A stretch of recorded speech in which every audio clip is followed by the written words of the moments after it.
big texture tutorial from Blender Insight. I will show you the basic on how you can work with texture, and I will mainly use the brick texture and then build on that. So let's start it from the beginning. Shift A and texture and brick texture, and this is what we have, and I put that into the base color and you can see how it looks. This is the default value for brick texture, and we will play with that later on. First of all, we of course need to know what everything is on a brick texture.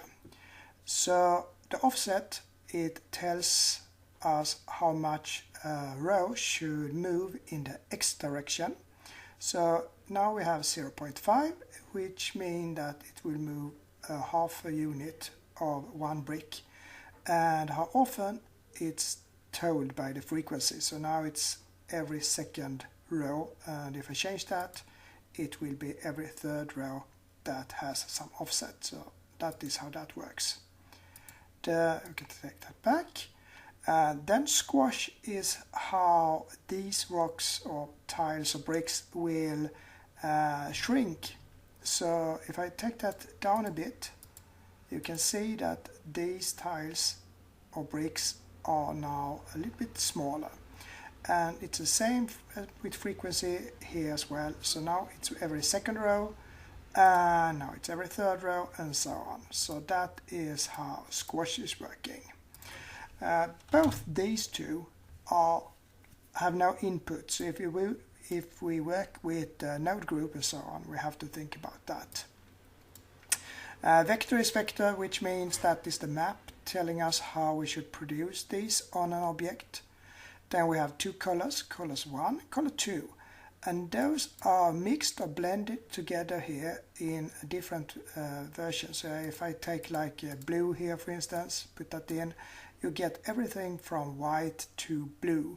And what decides that is this thing called bias here. So if I had that to -1, then it is using only the top value. And if I put it to 1, then it's using only the color 2. So this can decide how much you would like to have of each color here. Then we have what is called mortar, and that is the lines between the bricks here. And that you can also, of course, change the color to and do something else about. So we can really destroy this so it's hurting your eyes. It's no problem. Then we have the mortar size. The mortar size is the thickness of the lines, and if I press that to maximum, you can see it's really fat lines, and if I go to minimum, you have no lines at all. So you can control that as you want to, and you can of course put in your own values here.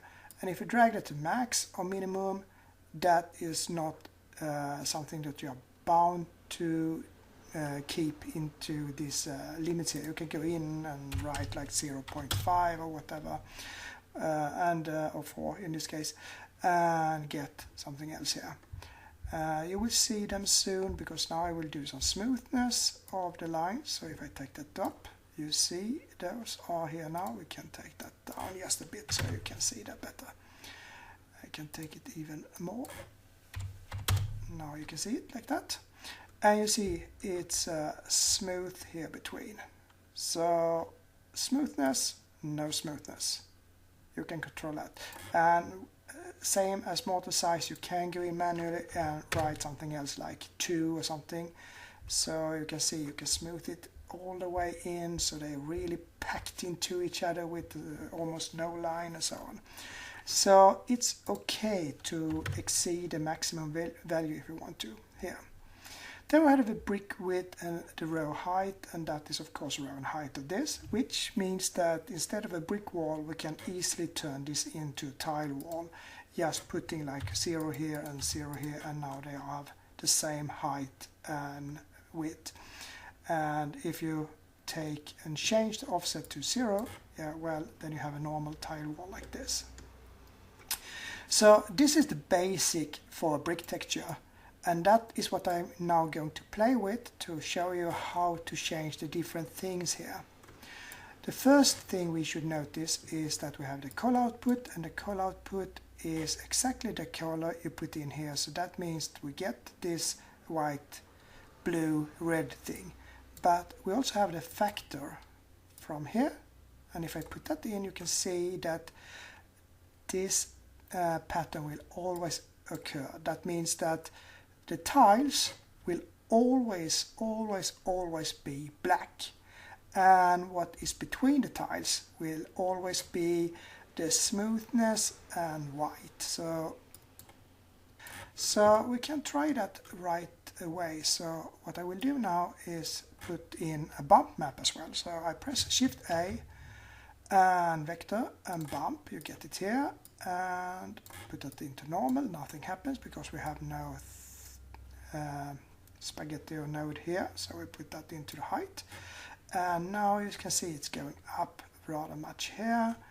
We can take away this one and put in color here, because then it suddenly changes, so it's going down. It's depending on the colors we have around, if it looks that it's going up or down, but this is how it looks.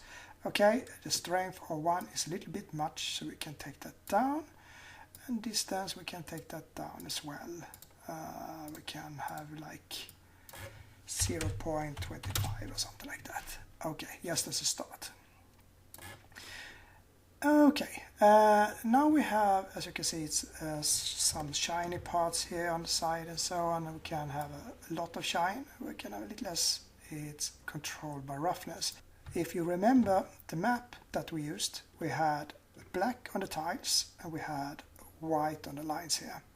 And if you're working with a normal tile wall in reality, yes, it's rather shiny here, but it's not that shiny between. So we can use the mask here and use that for roughness. So this is how we do it, not just for this texture but for all textures. We put in Shift A, converter, and a math node. The first math node will always be an add, because add will put in the base roughness to use. So we can say the base roughness will be something like 0.2 or something like that in this case. And this value here, that will be changed depending on the mask. So we put in a new, you can take Shift D for copy and change this to multiply. And then we connect that to the 0.5 here.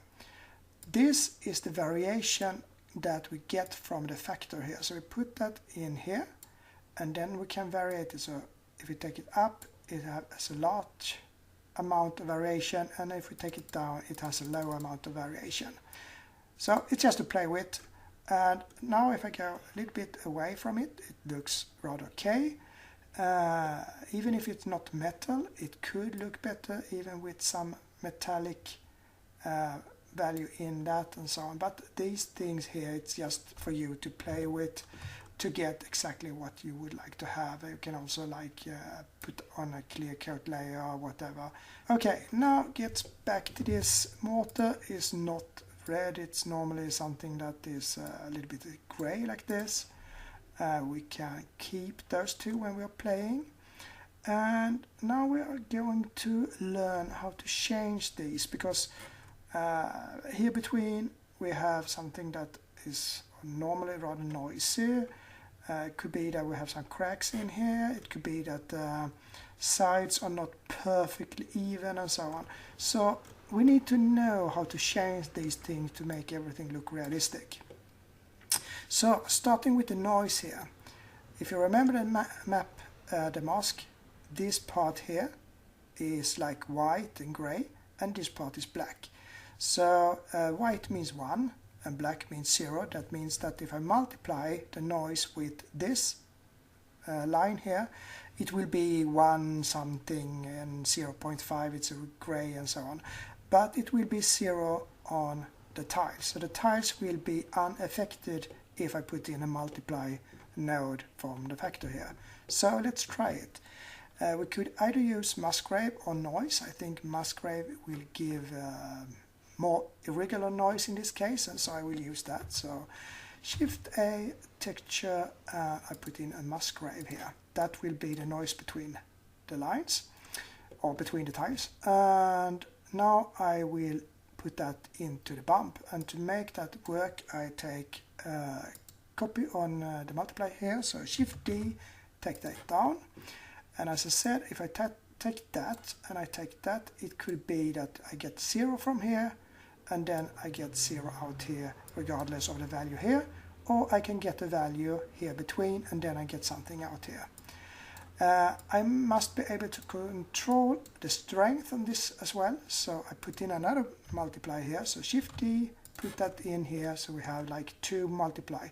So this is to get the value out from this, and this is to decide the strength that we get out from this. So I put it in here, and then we must connect that with the line that we have here, so it's just to add it in. So I just take and copy this one, Shift D, put it down here, and now we have it, and I can move this a little bit away so we have something to work with. I take it like perhaps like this, and then I put that in here. Okay, so now we have it in. You don't see so much. Okay, what's the reason for that? Well, it's the values here that we have to change. We can, before we continue, also connect everything to object, just so we have something input, Shift A, input, texture coordinate, and I think we use the object here. So put 1 here, we put 1 here, like that, and that will double because object here works like -1 to 0 to 0 to 1. So if you think of it, it's 2 units wide. So if I have a scale of 5, it will get 10 tiles. So that is why we now have 10 tiles. But if I use generated, it will go from 0 to 1, and in that case it will only be 5. So if you look, I can just show you very easily. If I put that in, it will be 1, 2, 3, 4, 5, because we have the scale of 5. And if I use the object here, I have 10. And the reason I use object is that we never get any distortion in that case. But if we have like a wall that is rectangular and use generated, you will not get the same height and width if you're not using the object. So I use object in this case. Okay, now let's see something. So I go a little bit closer, and it's time for me to change the musgrave.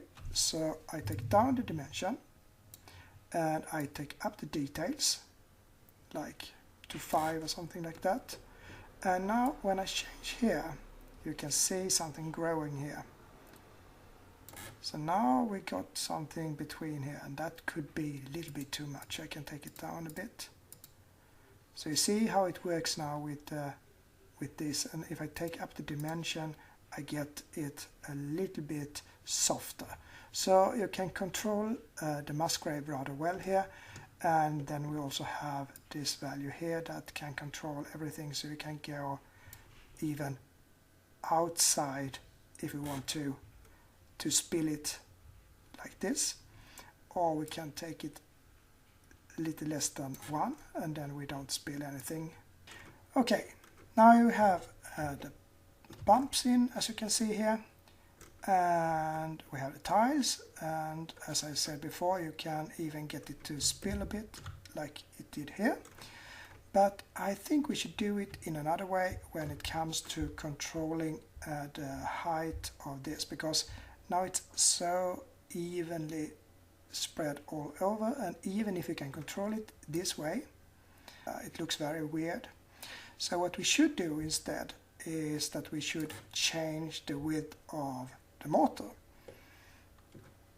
So here we have the mortar size 0.050, and if I change that a bit, you see it gets wider, and if I put it back, it gets more narrow. So what we should put in here is like a noise going up and down, and then we will change this line as well. So let's do that. We just can take this away here, we put in something, and in this case we can use regular noise, so texture and noise texture, use the object is okay. And we put in a multiply, so I take one of those and Shift D to copy it.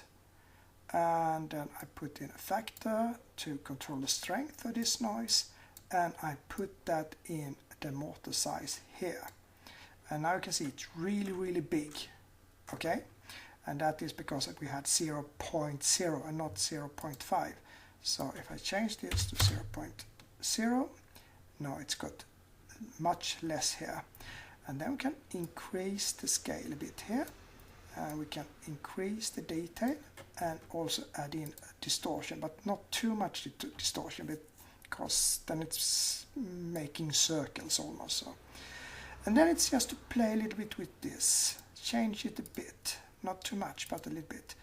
And we can perhaps change it to, like, I don't know, 65 or something. Okay, so now we have it like that. But it also looks that it's going in the wrong direction here, but it's just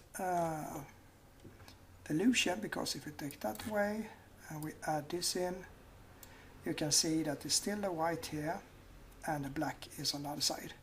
So it's depending on the light in the environment and also on the color of the mortar here. So it can be changed in different direction, and if you don't like it, you just go in and press invert here, and then you can get it to look different. So it's also about the distance. So now it looks like it's going up, and now it looks like it's going into the stones here. So that's okay.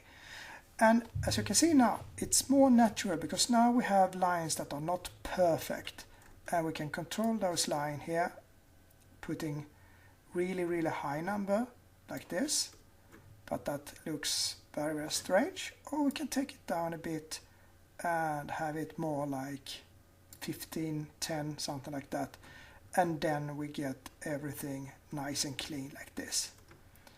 Okay, so that is how you do the starting point, the basic for like a wall like this. So what can we do more? Yeah, well, what I said before is that we can add like cracks and so on into this. So it's no problem to do that. We can create another one, Shift A, and in this case we can use the Voronoi, and we can put that into the object here as well. And now we need to connect this into this in a good way. Remember what I said about the tiles. They are 0, so they are nothing. So we have to invert the color.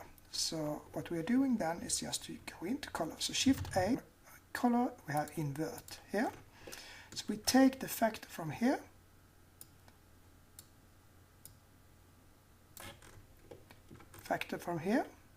and let it go to invert here. And now when we have invert, we can start calculate. Should everything be correct, then you can see we have a yellow point here, and I would like it to have a gray so we can do the math. I know it's black and white, but just to be sure. So I put in a converter RGB to black and white, put that in here. So now it's everything inverted. I take this into that and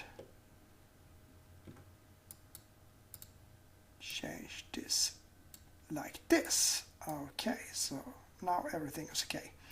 So you can see we have white here and we have black here, and no colors, everything is exactly as it should be. So now is the tiles we should use. Don't forget to change that color to white, so you don't make that mistake. I saw that I was doing to do it. Okay, so now we can change those as we want to, and we will use Voronoi, as I said. We have this, and then we do the same as we did before, which means that Shift D for copy. I put this in here, put that factor in here, and now we get the value on these, and that value we can put into this, but we before that decide the strength we should use, and we can add that as well. So just put in another one, Shift D, put in add here, put that in here, and now you see that we are doing things on the tiles but not in between. Then I can change intensity to cells, and there you see I get these crackles or whatever directly, and I can then play with them so they appear or disappear using the strength here. It doesn't look okay. So what we can do, the first thing we can do is just to make it like just a really big crack going like this. That's more believable than we have cracks all over the place. So I will show you a lot of things you can do later on, but if we start with this, then you can see you have some crack here, and that is okay, but not more than that. So next step we can do is, of course, to try and control these in some way. What we can do is take this Voronoi texture that we have, and we copy it like this, and we use the object that we have here as well, and now we take the map that we have. You see both of these are coming from the object here, so they have the same map, but if we turn the map on one of these just a tiny amount, then it will cut the other's lines, because then they will not follow exactly the same track. So how we do that is Shift A, vector, and we put in like mapping here. Still exactly the same, no change. And we now take that information, and then we take subtract between them. And this is also how you do it in 2.79, so it's no problem. You just take, let's see if we can find a matte converter, matte, take this one, and then we take subtract. And you can see we have no cracks at all. No cracks. Okay, let's try to do some cracks. If we now turn this in the direction here, you can see that some cracks emerge. The scale, as you can see, is different.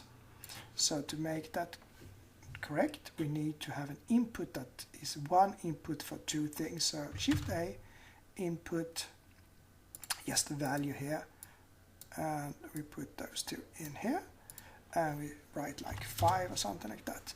So what we have done now is that we put in a scale, and those are identical, which means that what we put out is one value subtracted with another value, which gives nothing to multiply, so the value out here will be 0. Okay, and if I now take 0.1 here, as I did, then we turn the map a little bit. We will rotate one of the maps here. So now that value here will be a little bit different from this value. So when we subtract, some of these lines will emerge, as we have done here. So then we can just play with the scale now and get everything we want. So if you have a low scale, not much, but we have a few rather big here, and if we have a high scale, then it looks almost like we crashed the wind or something. So you can take that down to rather low scale, because we don't need so much crackles or cracks here, just like that. And then we have that these lines, they are so very, very straight. So how to fix that? Well, as I said before, everything is coming out from this here, and that is the map where we should put all the textures. And if we're playing with the map, then we tell all the texture here that we are changing coordinates where to put things.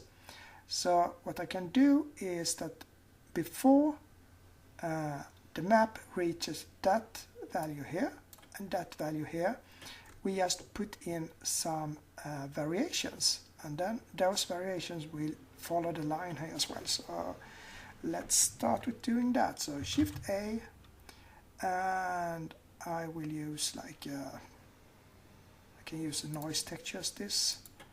I can take the object here and I can take something to multiply with. So we Shift A, converter, math, and I put those together and you get multiply. So you get the strength here as well. Now I need something to control this with. How to do that? Because now I don't know if I can't just put it into the vector. I need to put it into an axis. So what I do is that I split the object into X, Y, and Z. So Shift A, converter, separate X, Y, Z. Take from the object in here, and now I can put it in here. And in the end, I will combine everything to vectors. I can put it in here as well.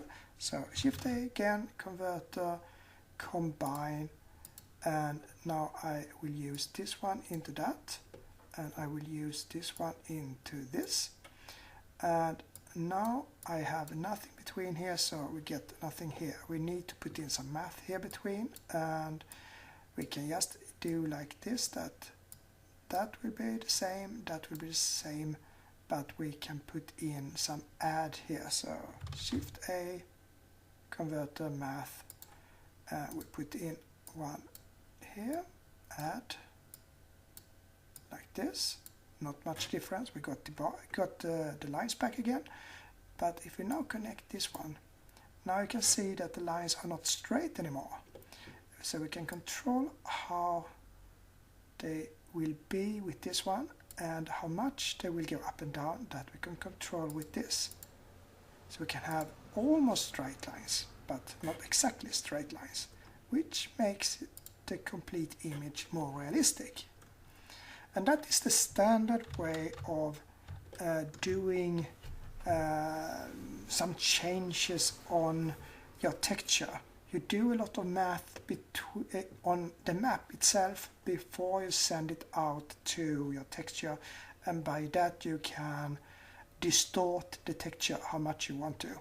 In this case we just distorted the lines here, the crackles, but we can of course distort all these boxes or tiles as well if we want to. Okay, so now we've done this. The next thing I think we should do is make some color that means that, okay, this is an old stone, we need some mold in here between and so on.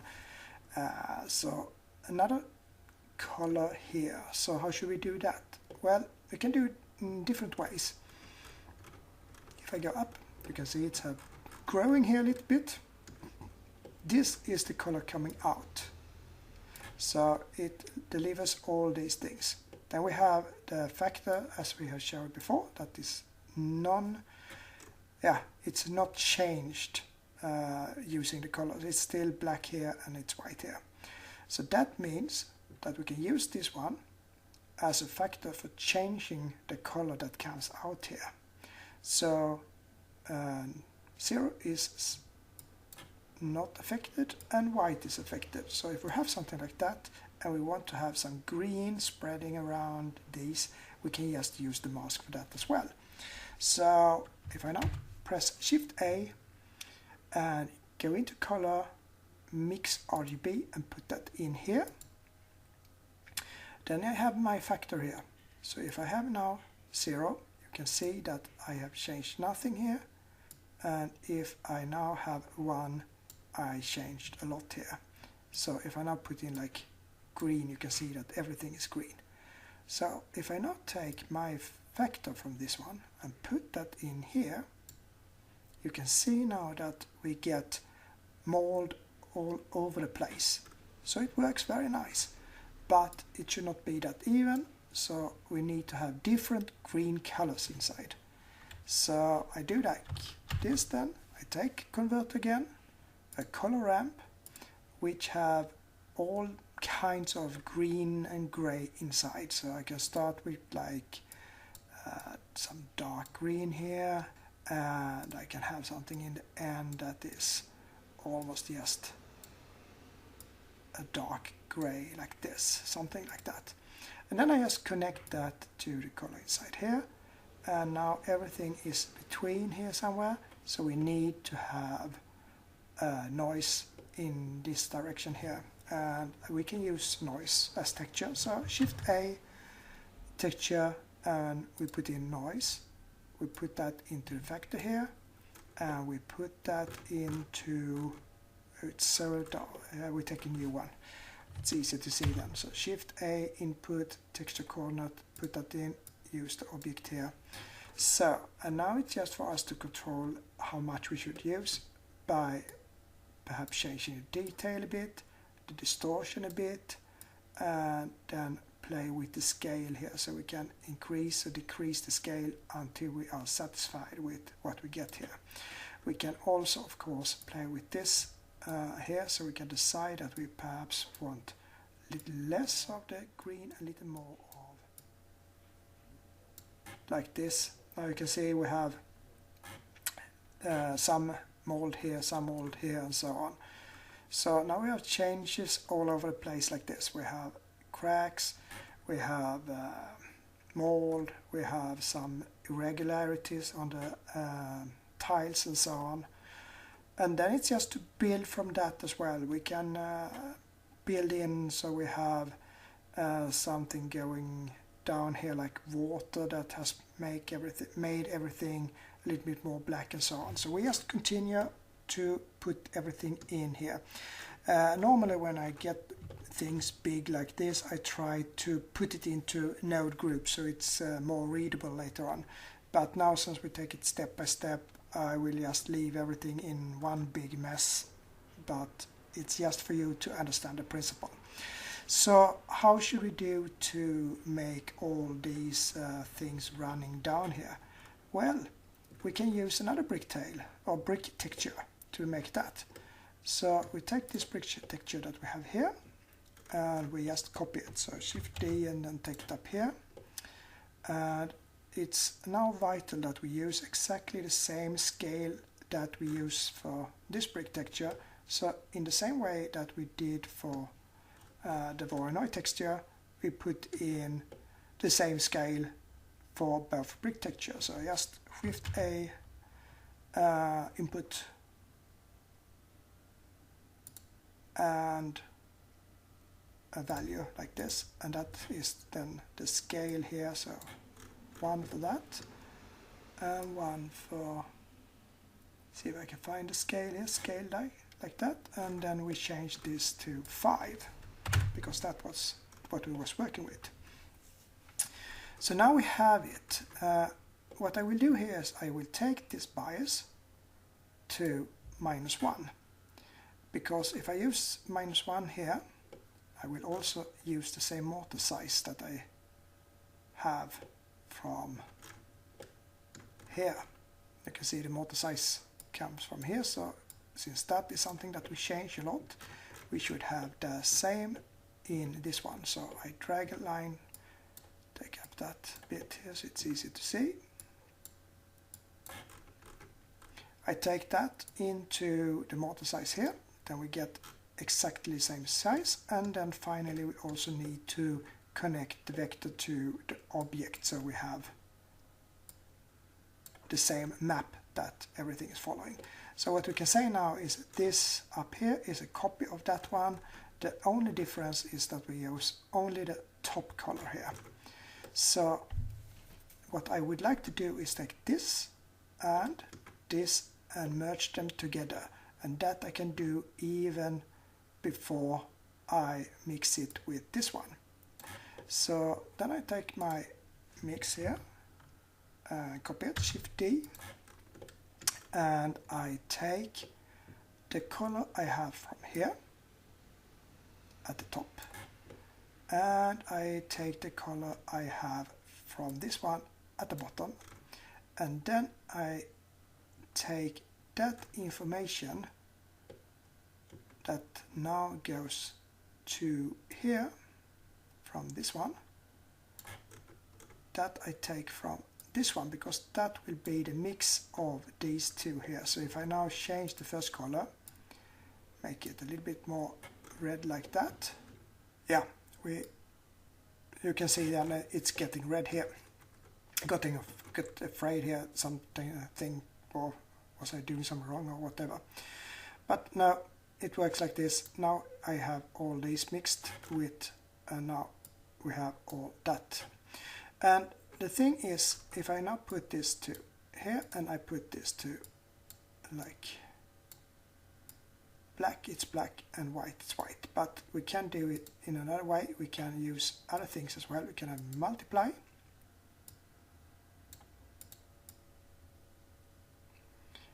So now you can see the white, it's white, but if I now take it to factor 1, it's that color. So what I will do now is that I will put this rather dark. You can see it changes directly to more dark color. So here we have the original. Now if I go down, you get it's darker, okay? Can also change to more blue, something like that.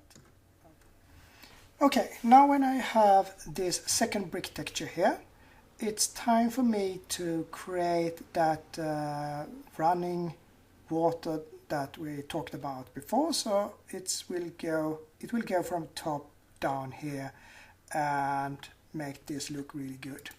So how to do it? Yeah, I will use my texture coordinate, my object here, and I will connect that to different things. But first of all, we need to find the direction that for the rain it will be this green line, so it's Y direction we will use, and we will take the object here like this, Shift A, convert, and separate it using XYZ here. So now we have a separate here. That value will we then use to put into the first color here. So we put in Shift A, converter, and the color ramp like this. Take this one in here. So now it's not for Z, for Y. So take that for Y, and we take this into the first color here. And now you can see it's not changed here at all, but in the end where it's white here, it changes to black here. So you can, if you want to, and we want to, just change these two.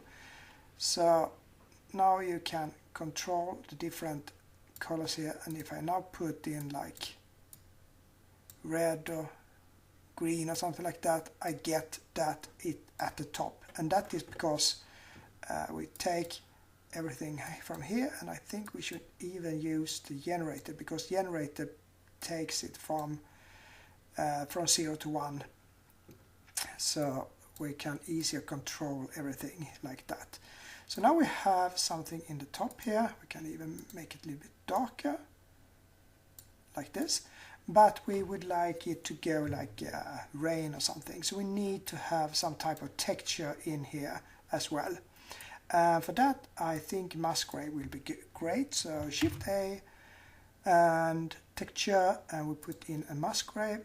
Just be careful so you don't touch any lines here, and that we can use. We can take the object here and put that in here, and we can then use as before some strength and then add it to this. So Shift A and then converter, put in math, which will be the strength of the mask gray. So the factor in here, and then we add it to this line. So Shift A, converter, math, and we put it in here and add it, and now we have it in the top. Then of course we can change the things here, like the dimension, we can take up the details, and then we can play with the linearity and so on. Finally we have some dirt up here, and we can then control how much we would like to have, and we can make it a little bit less if we want to, so it looks like this. This looks like dirt and not that pouring rain. So we need to change the scale a bit as well, so it's more going like in a Y direction like that. And that we do by using a mapping node in between here. So Shift A, vector, mapping, and I put that in here so we get it between. And what I will do now is that I will decrease the Y, and when I do, you can see that it's now going more and more like running water, like this. So now we have it like this, which looks rather good, and we can then just fine-tuning how much we would like to have here so it looks okay, like that. And perhaps, I don't know, we can change things here as well. And now we have it. We have a really ugly, nice looking wall with crackles, with some bumps change here, with some dirt up here and so on, and it works very well. So that is rather easy to do when you know all the things, and you think, oh, we have done so much. Yes, we have, but we have not used so many principles. What we have done is that we use, in most cases, wherever I am, I use the same thing. I use a multiply after my texture to tell the texture how much of it should be used. So always multiply after the texture, and that is the strength of the texture, how much should be visible. And then I add it to whatever it should be added. So that is always, and that if it's a texture or if it's like here, like using the roughness or whatever I do, it's always strength, and then I add some base value or whatever I had before. So that I've done a lot of things here. So you can almost put that into a node group and use that and call that strength, and then just add and make that work. So that is how it's working. And then I have some places that need same value in, like here, and often that is scale, here to get the cracks, and also here to see that the bricks here are using the same scale. So somewhere here I hid it here.